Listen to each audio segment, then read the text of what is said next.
지금 결정하셔야 합니다. 의사의 말은 짧았습니다. 그리고 그 말이 떨어진 순간 그녀는 아무것도 할 수 없다는 걸 깨달았습니다. 불과 몇 분 전까지만 해도 그녀는 모든 걸 통제하고 있다고 생각했습니다. 여행 계획, 일정, 상황. 하지만 남편이 쓰러진 순간 그 모든 통제는 사라졌습니다. 지금 그 이야기를 시작하겠습니다. 구독과 좋아요는 아주 큰 힘이 됩니다. 지금 어디에서 듣고 계신지 댓글로 알려주세요. 그럼 지금 사연 시작하겠습니다. 저는 샬럿 애쉬워스입니다. 런던에서 여행 에세이를 쓰는 사람이죠. 세상을 떠돌며 글을 파는 일을 15년째 하고 있습니다. 정확히는 54개국, 에세이 3권, 가디언 기고 130편. 숫자로 말하는 게 편한 건 그게 제 삶의 방식이기 때문입니다. 측정할 수 있는 것만 믿고 계획할 수 있는 것만 움직이는 것. 그게 저를 여기까지 데려온 방식이었어요. 그래서 토마스와의 결혼도 그렇게 했습니다. 그는 에든버러 출신의 건축가예요.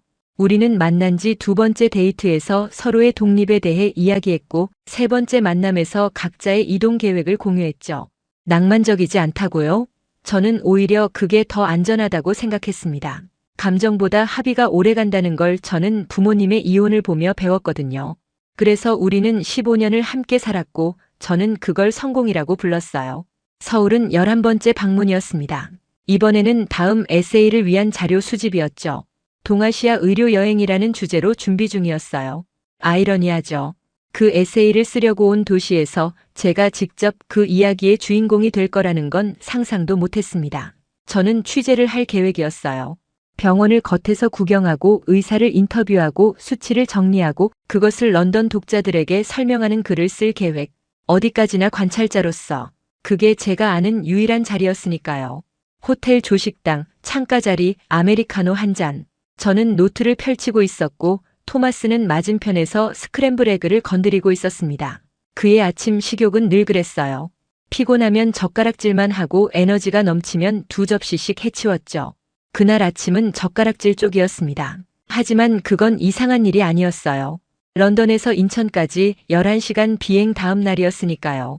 저는 그냥 그렇게 넘겼습니다. 노트에는 이런 메모가 쌓여가고 있었어요. 서울의 조식 문화 호텔마다 다른 된장국 염도, 서양식과 한식의 공존, 계산된 환대, 관광객의 최적화된 친절. 그때 토마스가 말했습니다. 이상의 머리가. 저는 고개를 들지 않았어요. 솔직히 말하면 반쯤은 들었지만 손은 계속 움직이고 있었습니다. 그게 제 직업병이었으니까요. 대화도 메모도 동시에 처리하는 능력. 15년이 쌓인 반사신경. 그래서 제가 돌려준 말은 이것이었습니다. 비행 피로겠지. 15년 경력의 여행작가가 세계 54개국을 다닌 사람이 남편에게 돌려준 말이 고작 그것이었어요. 그 말이 지금도 귓가에 남아 있습니다. 그로부터 잠시 뒤 컵이 바닥에 떨어졌습니다. 도자기 컵이 타일 위에 박살나는 소리는 생각보다 크게 납니다. 조식당 전체가 그 소리에 잠깐 멈췄고 저도 그제야 고개를 들었어요. 토마스의 오른손이 허공에 떠 있었습니다. 컵을 잡으려는 건지 아니면 이미 놓아버린 걸 모르는 건지 그 손이 어떤 의도도 없이 그냥 거기 있었어요. 그의 얼굴이 무너지고 있었습니다. 무너진다는 건 왼쪽과 오른쪽이 다른 방향으로 당겨지는 것 같은 균형이 사라지는 것 같은 느낌입니다. 그 전까지 제가 알던 토마스의 얼굴이 제 눈앞에서 완전히 다른 무언가로 바뀌고 있었어요. 저는 그 순간 노트를 쥐고 있었습니다. 손에 쥔 채로 아무것도 하지 못하고 그냥 보고 있었어요. 작가로서 평생 쌓은 관찰력이 딱 그 순간만은 아무 쓸모가 없었습니다. 머릿속에 단 하나의 질문이 떠올랐습니다. 왜 하필 지금? 여행 작가의 습관은 무서운 거예요.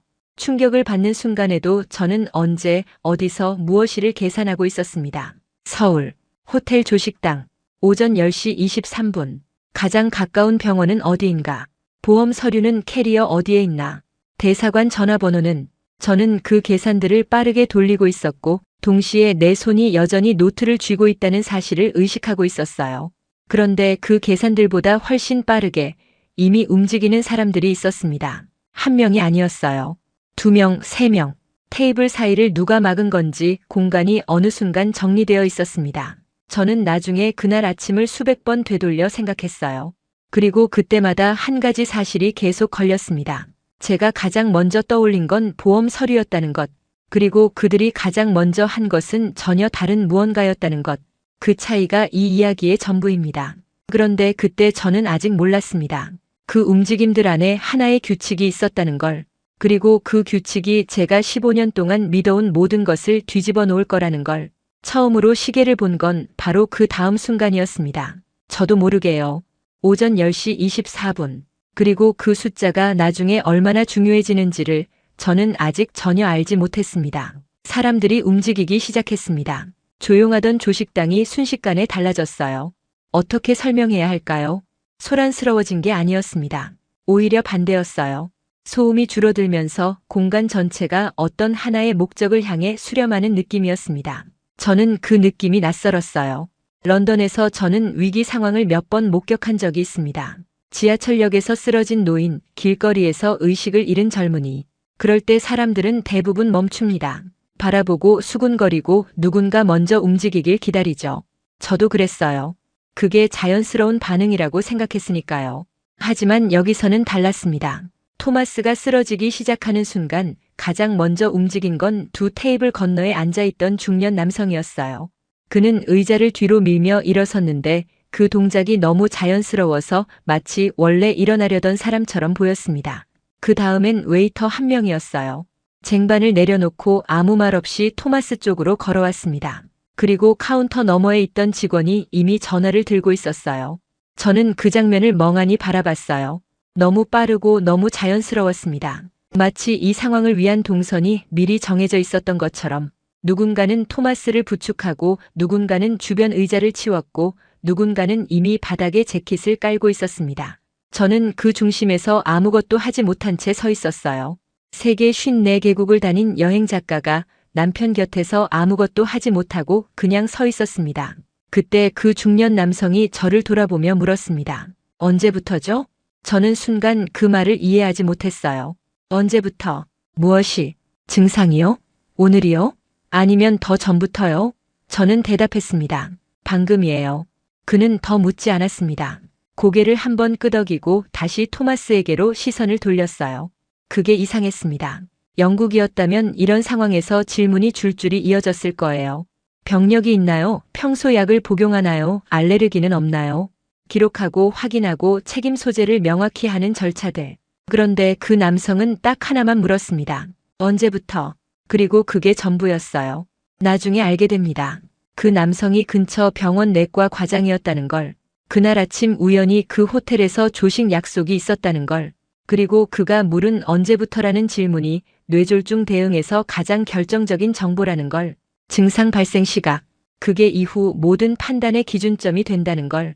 그때는 몰랐어요. 그냥 무뚝뚝한 사람이라고만 생각했습니다. 구급대원들이 도착한 건 채 10분이 되지 않아서였어요. 들어오면서 이미 서로 말을 주고받고 있었습니다. 짧고 빠른 말들. 저는 한국어를 알아듣지 못했지만 그 말들이 질문이 아니라 확인이라는 건 느낄 수 있었어요. 서로가 이미 알고 있는 것들을 맞추는 소리. 저는 그 소리가 낯설면서도 어딘가 믿음직스럽다는 걸 느꼈는데 그 감각이 당황스러웠습니다. 왜 내가 저들을 믿는 거지? 저 빠름이 왜 나를 안심시키는 거지? 제가 아는 신뢰는 늘 절차를 통해 얻는 것이었는데 저들은 절차 없이 신뢰를 만들어내고 있었어요. 구급대원 한 명이 저를 봤습니다. 보호자세요? 네. 남편분 언제부터 증상 있었어요? 조금 전이요. 머리가 이상하다고 했고 그 다음에 컵을 떨어뜨렸어요. 그가 손목시계를 봤습니다. 짧은 동작이었어요. 아주 짧게. 시계를 보고 고개를 끄덕이고 다시 움직였습니다. 저는 그 순간을 보면서 묘하게 마음이 쓰였습니다. 왜 저 사람은 지금 시계를 보는 걸까? 이렇게 급한 상황에. 저는 그게 이해가 되지 않았어요. 빨리 움직여야 하는 거 아닌가 싶었습니다. 그래서 솔직히 못마땅했어요. 구급차가 출발했습니다. 저는 조수석에 탔고 토마스는 뒤쪽에 누워 있었습니다. 창밖으로 서울의 아침이 빠르게 지나갔어요.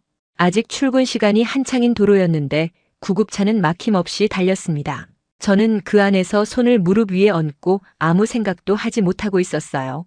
노트는 호텔 조식당 바닥에 떨어져 있었습니다. 아무도 줍지 않았고 저도 챙기지 못했어요. 지금 와서 생각하면 웃기는 일이지만 그 순간에 저는 그 사소한 것에 마음이 쓰였어요. 감당할 수 없는 것에서 눈을 돌리려는 본능이었는지도 모릅니다. 다만 한 가지만 머릿속에 맴돌았습니다. 그 구급대원의 손목시계. 그리고 그가 고개를 끄덕이던 모습. 며칠이 지난 뒤에야 저는 그 짧은 동작이 무엇을 의미하는지 알게 됩니다. 그게 단순히 시간을 확인하는 게 아니었다는 걸. 그 순간 어떤 카운트다운이 시작되고 있었다는 걸. 그리고 그 카운트다운이 토마스의 생사를 가르는 기준선이었다는 걸. 구급차 안은 조용했습니다. 말은 적었고 손은 바빴어요. 산소 마스크가 연결되고 기계가 붙고 수치가 확인됐습니다. 저는 그 과정을 지켜보면서 뭔가를 기다리고 있었어요. 누군가 저에게 설명해 주길. 지금 어떤 상태인지, 어디로 가는지, 무엇을 해야 하는지. 하지만 아무도 저를 보지 않았습니다. 그들은 이미 알고 있었어요. 무엇을 해야 하는지를. 저는 그 안에서 완전히 불필요한 사람이었습니다. 저는 점점 불안해졌어요. 이건 제가 알던 의료가 아니었습니다. 런던에서 저는 한 번 응급실에 실려간 적이 있어요. 자전거를 타다 넘어져서 팔을 다쳤을 때였습니다. 그때 의료진은 충분히 설명해줬어요. 지금 어떤 처치를 할 것인지, 왜 이 약을 쓰는지, 다음 단계는 무엇인지. 저는 그게 당연한 거라고 생각했습니다. 환자와 보호자는 알 권리가 있고 의료진은 설명할 의무가 있다고. 그런데 지금 이 구급차 안에서는 아무도 저에게 아무것도 말하지 않았어요. 너무 빠르면 실수도 빨라진다. 저는 그렇게 배워왔습니다. 신중함이 곧 안전이라고. 충분히 확인하고 충분히 설명하고 충분히 동의를 구한 다음에 움직이는 것. 그게 책임 있는 방식이라고 생각했어요. 그런데 그들은 망설이지 않았습니다. 그냥 움직였어요. 그리고 이상하게도 저는 그 빠름에 화가 나면서 동시에 안도하고 있었습니다. 두 감정이 한꺼번에 있었어요. 저는 그 모순을 어떻게 처리해야 할지 몰랐습니다. 그래서 창밖을 봤어요. 서울의 아침이 지나가고 있었습니다. 출근하는 사람들, 버스, 신호등. 모든 게 평범했어요. 세상은 아무것도 모르고 있었고 저만 구급차 안에 있었습니다. 병원에 도착하자 상황은 더 빨라졌습니다. 응급실 문이 열리면서 이미 누군가가 달려오고 있었어요. 구급대원과 짧은 말을 주고받더니 침대가 움직이기 시작했습니다. 저는 그 뒤를 따라가려 했는데 간호사 한 명이 저를 막았어요. 보호자분은 여기서 잠깐 기다려주세요. 남편이에요. 같이 있어야 해요. 금방 나올게요. 지금은 안 됩니다. 그게 전부였습니다. 설명도 없었고 이유도 없었어요. 그냥 안 된다는 것만. 저는 그 자리에 멈춰 섰습니다. 응급실 복도 한가운데에 사람들이 제 옆을 지나쳐갔어요. 모두 어딘가로 가고 있었고 저만 어디도 못 가고 있었습니다. 토마스는 저 문 너머에 있고 저는 이쪽에 있고 그 사이에 아무것도 없었어요. 그냥 문 하나. 그 문이 그렇게 두꺼워 보인 건 처음이었습니다. 저는 그때 처음으로 제가 얼마나 아무것도 모르는지를 실감했어요.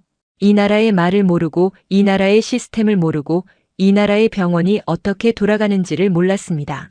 저는 54개국을 다닌 여행 작가였지만 결국 지금 이 순간엔 그냥 아무것도 모르는 외국인이었어요. 그게 무서웠습니다. 정확히는 그 무력함이 무서웠어요. 지식도 경험도 언어도 그 어떤 것도 지금 이 순간엔 아무 쓸모가 없었습니다. 저는 복도 구석 의자에 앉아서 가방을 무릎 위에 올려놓고 아무것도 하지 못하고 있었어요. 가방을 열어봤습니다. 펜이 있었고 동전지갑이 있었고 여권이 있었어요. 그리고 노트는 없었습니다. 호텔 조식당 바닥에 두고 왔다는 게 그제야 떠올랐어요. 어쩌면 누군가 치웠을 거예요.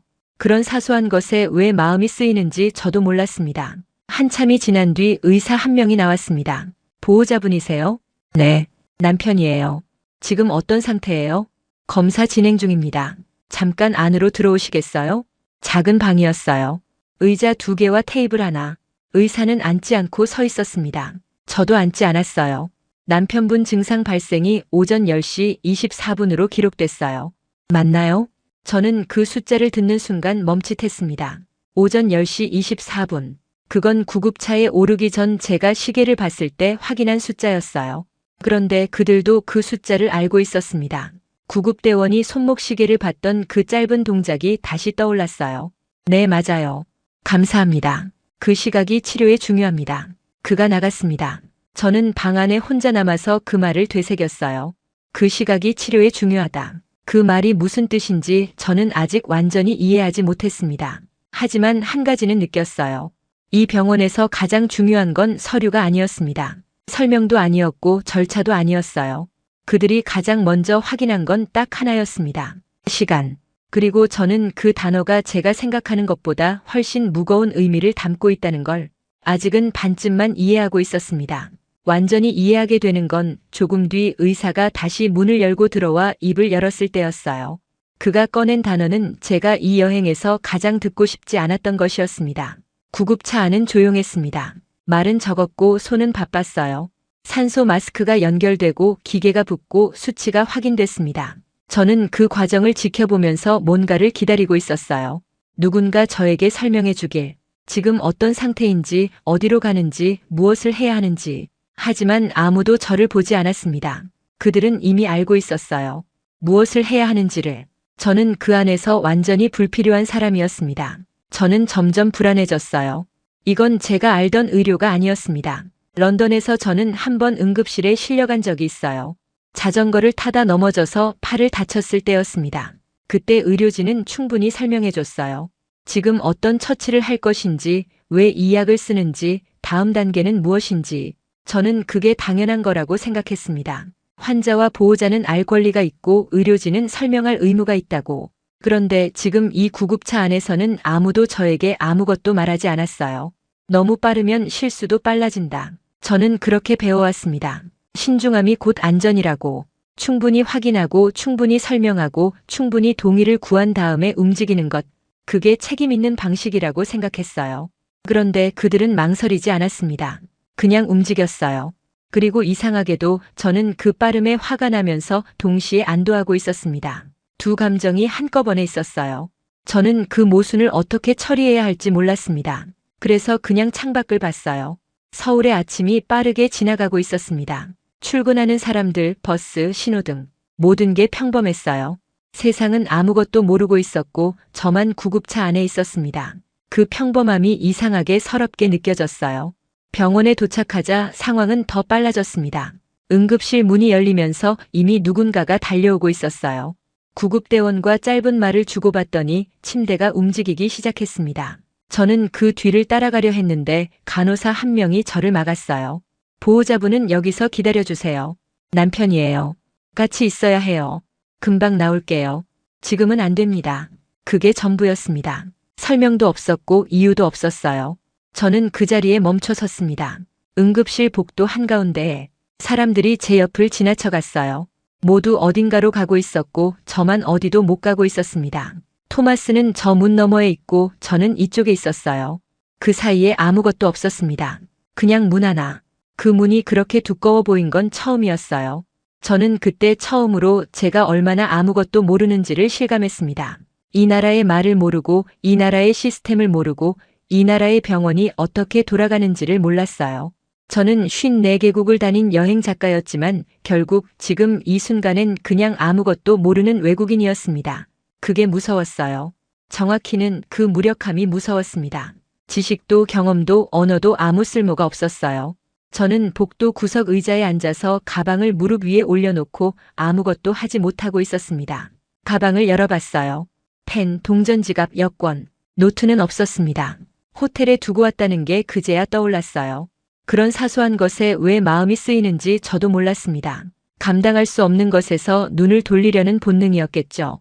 한참이 지난 뒤 의사 한 명이 나왔습니다. 보호자분이세요? 네, 남편이에요. 지금 어떤 상태예요? 잠깐 안으로 들어오시겠어요? 작은 방이었어요. 의자 2개와 테이블 하나. 의사는 앉지 않고 서 있었고 저도 앉지 않았습니다. 그가 말했어요. 뇌 쪽에 출혈 소견이 있어요. 지금 정밀 검사 중입니다. 저는 아무 말도 하지 못했습니다. 그가 이어서 말했어요. 빠른 대응이 중요하다고. 지금 상태가 어떤지, 다음 단계가 무엇인지. 저는 그 말들을 듣고 있었지만 제대로 들리지 않았어요. 뇌출혈이라는 3글자가 귓속에서 계속 맴돌고 있었으니까요. 저는 그 단어를 처리하는데 너무 오래 걸렸습니다. 그 사이 의사는 계속 말하고 있었어요. 최대한 빨리 결정이 필요합니다. 그 말이 끝나자마자 의사가 나갔습니다. 저는 방 안에 혼자 남았어요. 의자가 2개였는데 저는 둘 다 쓰지 못하고 그냥 서 있었습니다. 토마스는 지금 어딘가에 누워있고 저는 여기 서 있었어요. 런던에서였다면 지금 이 상황에서 어떻게 했을지 머릿속으로 빠르게 돌렸습니다. 전문의 소견을 더 구했을 거예요. 병원을 비교했을 거예요.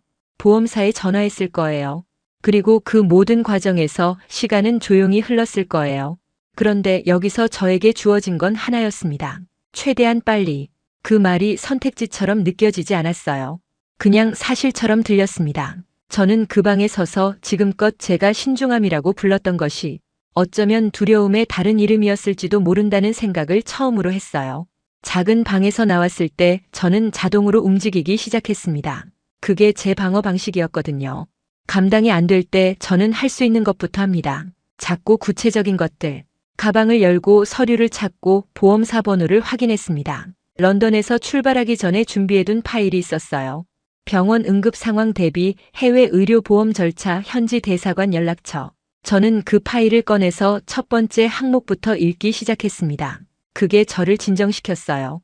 할 일이 있다는 게, 목록이 있다는 게, 여행 작가에게 목록은 일종의 닻입니다. 어디에 있든 목록만 있으면 뭔가 하고 있는 사람처럼 느껴지거든요. 그때 간호사가 다가왔습니다.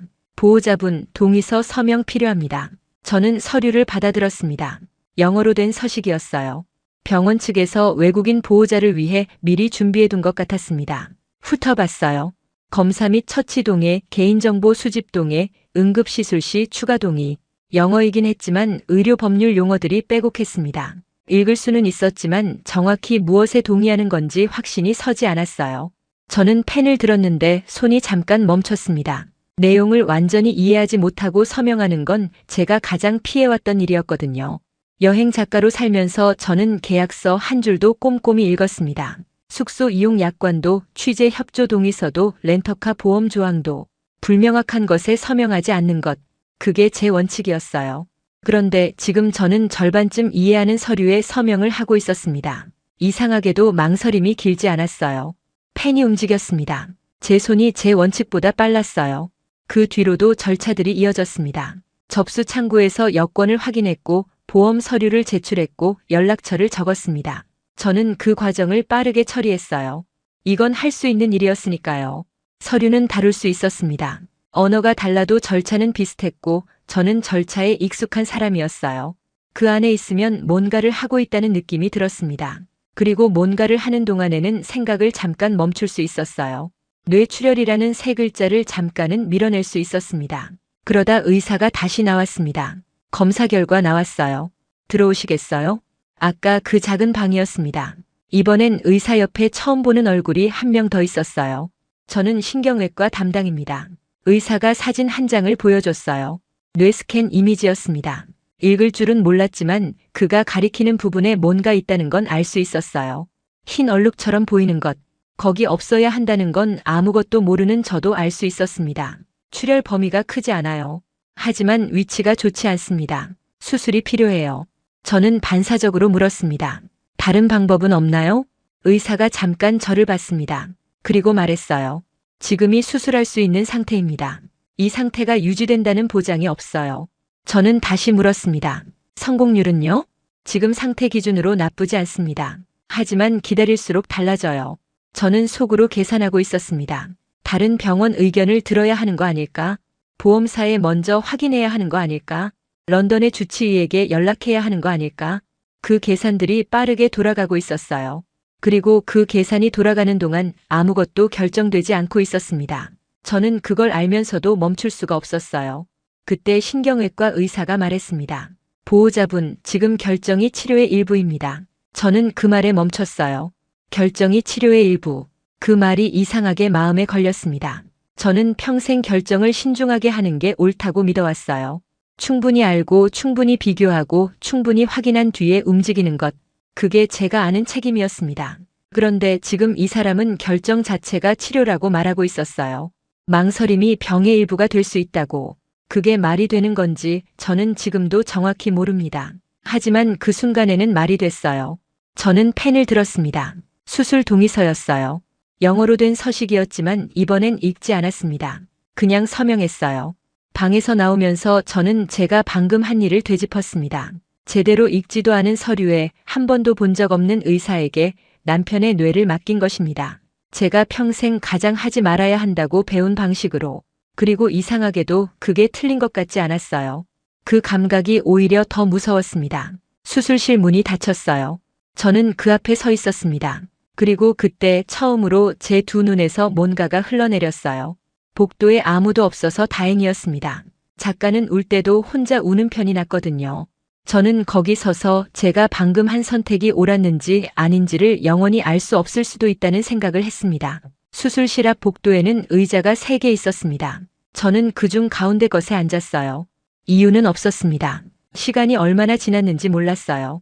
핸드폰을 꺼냈다가 다시 집어넣었습니다. 누구에게 연락해야 할지 몰랐어요. 토마스의 어머니는 에든버러에 계셨습니다. 지금 새벽이었어요. 저는 핸드폰을 가방 안에 넣고 두 손을 무릎 위에 올려놓고 복도 끝을 바라봤습니다. 복도는 계속 움직이고 있었어요. 간호사들이 지나가고 보호자들이 서성이고 카트가 지나갔습니다. 병원은 쉬지 않았어요. 누군가의 위기가 끝나면 다른 누군가의 위기가 시작되는 곳이었습니다. 저는 그 흐름 안에 있었지만 동시에 완전히 밖에 있는 것 같았어요. 관찰자라는 제 역할이 거기서는 전혀 위로가 되지 않았습니다. 그때 옆에 누군가 앉았어요. 고개를 돌렸더니 중년 여성이었습니다. 눈이 빨개져 있었어요. 저도 그랬겠죠. 우리는 서로를 보다가 동시에 시선을 거뒀습니다. 말을 나누지 않았어요. 하지만 그 짧은 눈빛에 뭔가가 있었습니다. 당신도 기다리는 사람이군요. 그게 전부였지만 이상하게 위로가 됐어요. 저는 그 자리에서 생각하기 시작했습니다. 만약 이게 런던이었다면 어떻게 됐을까? 토마스가 쓰러진 건 호텔 조식당이었습니다. 런던에서도 비슷한 상황이었겠죠. 구급대원이 왔을 거고 그 다음이 달랐을 겁니다. 런던에서는 환자 상태에 따라 적합한 시설로 이송하거든요. 합리적입니다. 하지만 그 이송 과정에서 전화가 오가고 확인이 이루어지고 서류가 정리되는 사이에 시간이 흘렀을 거예요. 그리고 저는 그 시간 동안 제가 아는 방식대로 움직였을 겁니다. 병원을 비교하고 전문의 의견을 구하고 보험사에 확인하고 그게 신중한 거라고 생각하면서 그 생각이 저를 멈추게 만들었습니다. 신중함이라고 불렀던 그 시간들. 그게 토마스에게 어떤 의미였을지를 저는 여기 와서야 처음으로 생각해 봤어요.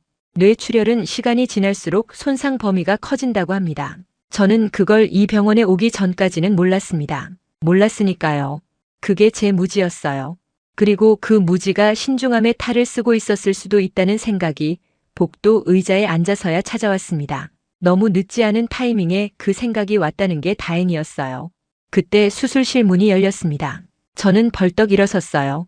하지만 나온 건 의사가 아니었습니다. 간호사 한 명이 안쪽으로 뭔가를 밀고 들어가다가 저를 봤어요. 조금 더 기다리셔야 해요. 그게 전부였습니다. 문이 다시 닫혔어요. 저는 다시 앉았습니다. 옆자리 여성은 어느 순간 사라지고 없었어요. 혼자였습니다. 저는 가방 안을 뒤지다가 펜을 꺼냈어요. 그리고 지갑에서 영수증을 하나 꺼내 뒷면에 뭔가를 적기 시작했습니다. 문장이 아니었어요. 그냥 단어들이었습니다.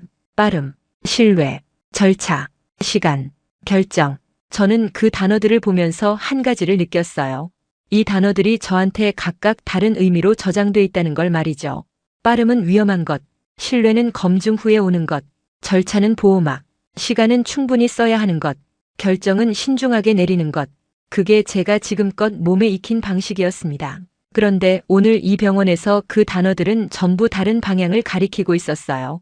빠름이 생존이었고 신뢰는 움직임에서 나왔고 절차보다 사람이 먼저였고 시간은 아껴야 하는 것이었고 결정은 치료의 일부였습니다. 저는 그 영수증을 접어서 가방 안에 넣었어요. 버리지 않았습니다. 이걸 언젠가 다시 꺼내볼 것 같다는 느낌이 들었거든요. 글을 쓰다 보면 그런 게 있어요. 나중에 필요할 것 같은 순간이 왔을 때 서랍을 열면 거기 있는 것들이요. 얼마나 지났을까요? 문이 다시 열렸습니다. 이번엔 수술복을 입은 의사가 나왔어요. 마스크를 내리고 있었습니다. 저는 그 얼굴을 읽으려 했어요. 여행 작가는 표정을 읽는 훈련이 돼 있거든요. 그런데 이번엔 읽히지 않았습니다. 그냥 피곤한 얼굴이었어요.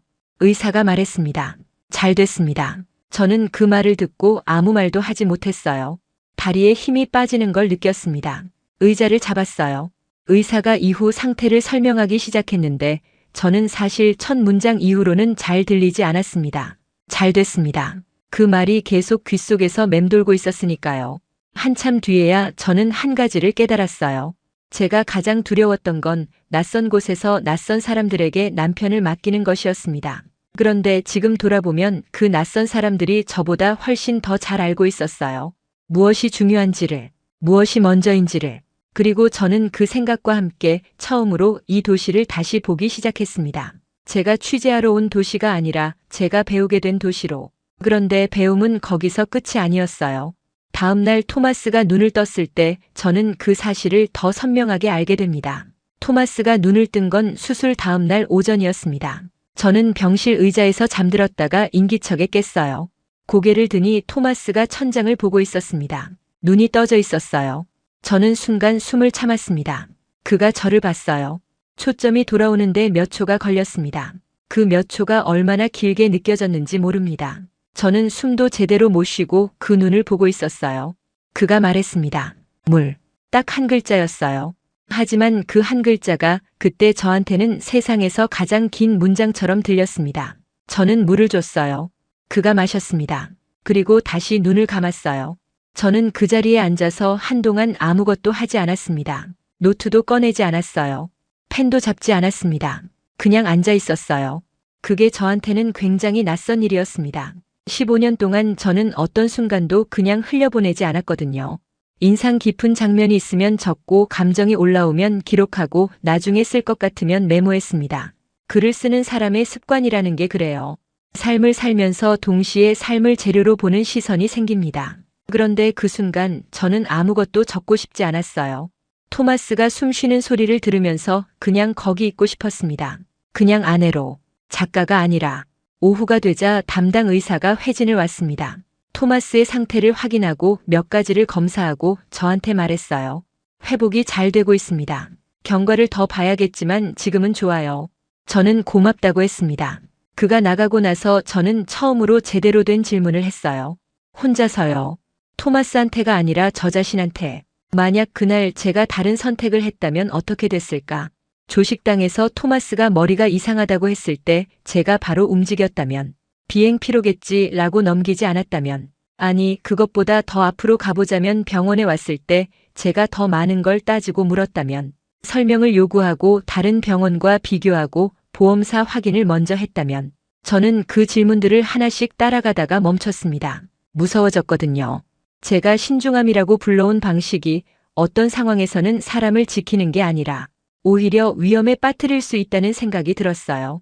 그게 처음에는 받아들이기 어려웠습니다. 저는 그 방식으로 15년을 살았으니까요. 그걸 부정하는 건 저 자신을 부정하는 것 같았어요. 그러나 토마스는 살아 있었습니다.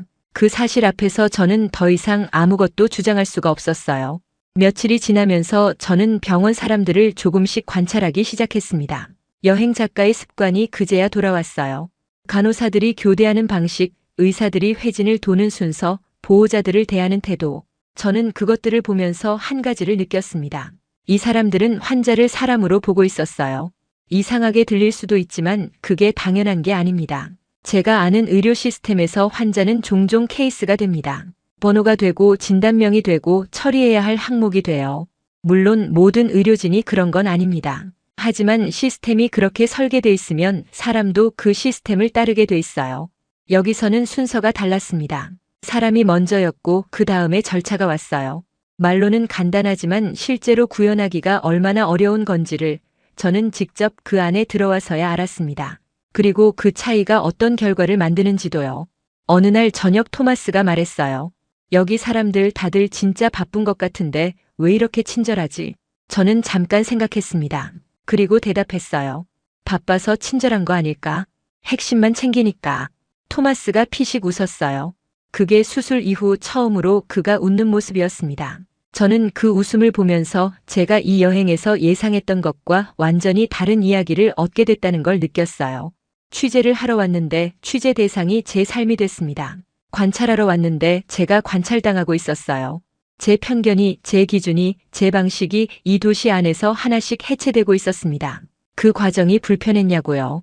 솔직히 말하면 처음엔 그랬어요. 하지만 나중엔 달랐습니다. 해체되는 게 오히려 가볍게 느껴졌어요. 오래 들고 다닌 짐을 내려놓는 것처럼. 그런데 진짜 무너진 건 따로 있었습니다. 퇴원을 앞두고 담당 간호사가 한 말이 있어요. 그 말 한마디가 제가 지금껏 가장 단단하다고 믿어온 것을 산산이 부쉈습니다. 저는 그 말을 듣고 나서 병원 복도를 걸으면서 한 가지를 결심했어요.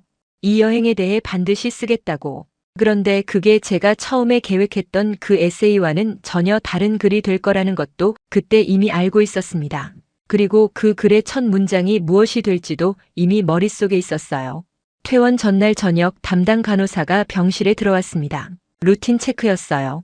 토마스의 혈압을 재고 차트를 확인하고 몇 가지를 기록했습니다. 저는 창가 의자에 앉아서 그 모습을 보고 있었어요. 며칠 동안 매일 봐온 풍경이었습니다. 그런데 그날은 간호사가 나가려다 돌아섰어요. 많이 힘드셨죠? 저는 대답을 준비하려다 멈췄습니다. 그게 의례적인 말인지 진짜로 묻는 건지 몰랐어요. 그녀는 진짜로 묻고 있었습니다. 저를 똑바로 보고 있었거든요. 괜찮았어요. 덕분에. 제가 한 말이 그거였어요. 그녀가 고개를 끄덕이더니 말했습니다. 남편분이 운이 좋으셨어요. 발견이 빨랐거든요. 저는 그 말에 뭔가를 느꼈습니다. 발견이 빨랐다. 빨랐다는 건 누군가가 빨리 움직였다는 뜻이었으니까요. 그게 저는 아니었습니다. 저는 비행 피로겠지라고 했었으니까요. 그 말이 또 떠올랐어요. 저는 말했습니다. 저는 늦었어요. 처음에 간호사가 잠깐 저를 봤어요. 그리고 말했습니다. 그래도 그 자리에 사람들이 있었잖아요. 그 말이었습니다. 그 말이 제가 지금껏 가장 단단하다고 믿어온 것을 부쉈어요. 저는 늘 개인의 준비가 중요하다고 생각했습니다. 제가 잘 알고 제가 잘 판단하고 제가 잘 결정하는 것. 그게 스스로를 지키는 방식이라고 믿었어요. 그런데 그날 토마스를 지킨 건 제가 아니었습니다. 제가 준비한 파일도 아니었고 제가 가진 지식도 아니었어요. 조식당에 우연히 있던 사람들이었습니다. 두 테이블 건너에 앉아있던 내과 과장이었고 쟁반을 내려놓은 웨이터였고 전화를 든 직원이었어요. 그들이 움직이지 않았다면 제 파일은 아무 의미가 없었습니다. 저는 그날 밤 잠을 이루지 못했어요. 천장을 보면서 생각했습니다. 제가 54개국을 다닌 건 맞지만 저는 늘 혼자 움직이는 방식으로 다녔어요. 독립적으로 계획적으로 스스로 판단하면서 그게 자랑스러웠습니다. 누구한테도 기대지 않는 것. 그게 여행 작가로서의 저였고 사람으로서의 저이기도 했어요. 그런데 그 방식이 어떤 한계를 가지고 있는지를 저는 이제야 알았습니다. 세상은 저 혼자 살아가는 게 아니었어요. 당연한 말이죠. 하지만 당연한 말이 진짜로 느껴지는 건 그게 몸에 부딪혀올 때입니다. 책에서 읽은 것과 직접 겪은 것은 달라요. 저는 수십 개의 나라를 다니며 수십 개의 이야기를 썼지만 정작 제 이야기를 제대로 본 건 이번이 처음이었습니다. 그 사실이 조금 부끄럽기도 했고 조금 다행이기도 했어요. 다음 날 아침 토마스가 조금 더 많이 말했습니다. 목소리가 여전히 힘없었지만 문장이 됐어요. 창밖을 한참 보다가 말했습니다. 서울 날씨 좋다. 저는 그 말을 듣고 웃었어요. 며칠 만에 웃었습니다. 그게 이상하게 울컥했어요. 사소한 말 한마디가 그렇게 크게 느껴진 건 아마 그 말이 그냥 날씨 얘기가 아니었기 때문이겠죠. 그가 살아서 창밖을 보고 있다는 증거였으니까요. 퇴원 수속을 밟으면서 저는 한 가지를 알게 됐습니다. 이 병원이 토마스를 받았을 때 이미 어떤 시스템이 작동하고 있었다는 걸요. 조식당에서 신고가 들어오는 순간부터 구급대원이 출발하는 순간부터 응급실 문이 열리는 순간까지 각각의 사람이 각각의 자리에서 정해진 일을 했습니다. 그리고 그 연결이 끊기지 않았어요. 저는 그걸 구조라고 부르기로 했습니다. 운이 아니었어요. 우연도 아니었습니다. 준비된 구조였어요. 그 구조는 조식당에 앉아있던 낯선 사람들로부터 시작됐습니다. 내과 과장이 그 자리에 있었던 것, 웨이터가 쟁반을 내려놓은 것, 직원이 전화를 든 것, 그 하나하나가 연결됐어요. 저는 복도를 걷다가 멈췄습니다. 그리고 생각했어요. 제가 그동안 믿어온 건 개인의 준비였는데 실제로 사람을 살린 건 관계의 연결이었다고. 저는 늘 혼자 서 있는 게 강한 거라고 생각했어요. 그런데 어쩌면 혼자 서 있는 것보다 연결돼 있는 게 더 단단한 거였는지 모릅니다. 그 감각은 런던으로 돌아가는 비행기 안에서도 사라지지 않았어요. 아니, 오히려 더 선명해졌습니다. 고도 1000m 위에서 저는 가방에서 영수증 한 장을 꺼냈어요.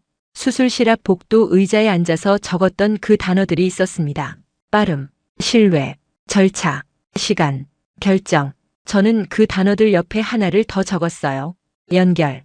그리고 그 단어를 적고 나서 저는 처음으로 이 이야기를 어떻게 시작할지 알았습니다. 런던에 도착하면 노트를 펼치고 첫 줄을 쓸 것입니다. 그 첫 줄이 무엇인지는 이미 정해져 있었어요. 그런데 그 글이 어디로 향할지는 지금의 저도 완전히 알 수 없었습니다. 런던에 돌아온 지 사흘째 되던 날, 저는 처음으로 노트를 펼쳤습니다. 책상 앞에 앉아서 한동안 멍하니 있었어요. 서울에서 돌아온 뒤 토마스는 집에서 쉬고 있었고, 저는 뭔가를 해야 한다는 걸 알면서도 시작을 못하고 있었습니다. 에세이를 써야 했어요. 아니, 정확히는 써야 한다는 의무보다 쓰고 싶다는 감각이 먼저였습니다. 이걸 그냥 지나치면 안 될 것 같았어요. 비행기 안에서 영수증 뒷면에 적어뒀던 단어들, 복도에서 멈췄던 그 감각, 간호사가 했던 말, 그것들이 사라지기 전에 꺼내야 했습니다. 펜을 들었습니다. 그리고 첫 줄을 썼어요. 나는 서울에서 순서를 다시 배웠다. 그 문장을 쓰고 나서 잠깐 멈췄습니다. 틀리지 않았어요. 그런데 뭔가 부족했어요. 저는 그 문장을 지우고 다시 썼습니다. 나는 서울에서 순서를 다시 배웠다. 사람이 먼저고 그 다음이 전부였다. 그게 맞았습니다. 저는 그날 오후 내내 썼어요. 조식당에서 시작해서 구급차에서, 복도에서, 수술실 앞에서, 병실에서 그 모든 장면들이 생각보다 선명하게 남아 있었습니다. 저는 그것들을 순서대로 꺼냈어요. 감정을 먼저 쓰고 사실을 나중에 붙이는 방식으로. 그게 제 글쓰기 방식이었습니다. 그런데 쓰다 보니 한 가지가 계속 걸렸어요. 저 자신이었습니다. 저는 이 이야기에서 조금도 좋아 보이지 않았어요. 남편이 쓰러지는 순간 비행 피로겠지라고 했고, 병원에서 계속 질문만 했고, 동의서에 서명할 때도 제대로 읽지 않았고, 수술실 앞에서 울었고, 그리고 그 모든 과정에서 저는 아무것도 몰랐습니다. 저는 그 부분들을 솔직하게 쓸까 말까 한참 고민했어요. 여행 에세이에서 작가는 보통 관찰자입니다. 현명하고 통찰 있고 독자보다 한 발 앞서 있는 사람. 그게 제가 15년 동안 해온 역할이었어요. 그런데 이번 이야기에서 저는 그 반대였습니다. 가장 늦게 알았고 가장 많이 틀렸고 가장 많이 의존했어요. 그걸 쓰는 게 부끄럽지 않냐고요. 솔직히 처음엔 그랬습니다. 그런데 쓰다 보니 달라졌어요. 제가 틀렸다는 걸 인정하는 게 오히려 이 이야기를 더 정직하게 만들었거든요. 그리고 정직한 이야기가 더 오래 남는다는 걸 저는 15년 동안 글을 써오면서 알고 있었습니다. 편집자에게 초고를 보낸 건 서울에서 돌아온 지 2달이 지나서였어요. 편집자가 읽고 전화를 했습니다. 그가 말했어요. 이렇게 솔직한 건 처음 봤어요. 샬럿 시글 맞죠? 저는 웃었습니다. 그리고 대답했어요. 저도 처음 써봤어요. 에세이는 그해 가을에 실렸습니다. 반응이 예상보다 컸어요. 특히 의료 시스템에 대한 부분에서요. 영국 독자들은 낯선 나라의 이야기로 읽었고 한국 독자들은 자신들의 이야기로 읽었어요. 저는 그 두 반응이 모두 맞다고 생각했습니다. 이 이야기는 한 나라에 대한 이야기가 아니라 어떤 순서로 세상을 보느냐에 대한 이야기였으니까요. 토마스는 회복이 잘 됐습니다. 6개월쯤 지나서 다시 일을 시작했어요. 첫 출근 날 아침에 제가 물었습니다. 어때요? 그가 잠깐 생각하다가 대답했어요. 살아있으니까 좋죠. 그 말을 듣고 저는 노트를 꺼냈어요. 적어뒀습니다. 언젠가 쓸 것 같았거든요. 여행 작가의 습관은 결국 못 버리는 것 같습니다. 저는 지금도 여행을 합니다. 서울은 그 뒤로 2번 더 갔어요. 처음엔 토마스와 함께, 2번째엔 혼자 취재를 겸해서 그 도시를 볼 때마다 저는 조식당을 떠올립니다. 컵이 떨어지던 소리, 사람들이 움직이던 모습, 구급대원이 손목시계를 봤던 그 짧은 동작, 그게 이 이야기의 전부입니다. 그리고 저는 그 이야기 안에서 한 가지를 인정하게 됐어요. 저는 그동안 세상을 객관적으로 본다고 생각했습니다. 하지만 객관적으로 본다는 건 어쩌면 제 방식이 옳다고 전제하는 것이었는지 모릅니다. 그게 틀렸어요. 세상을 제대로 보는 건 내 기준이 틀릴 수 있다는 걸 인정하는 데서 시작하는 것이었습니다. 저는 그걸 서울에서 배웠어요. 그것도 호텔 조식당에서 아침 식사를 하다가. 이 글을 읽는 분 중에 저와 비슷한 생각을 가진 사람이 있을 겁니다. 본인이 잘 알고 잘 판단하고 잘 결정한다고 믿는 사람. 저는 그분께 이 이야기를 드리고 싶어요. 당신이 틀렸다는 게 아닙니다.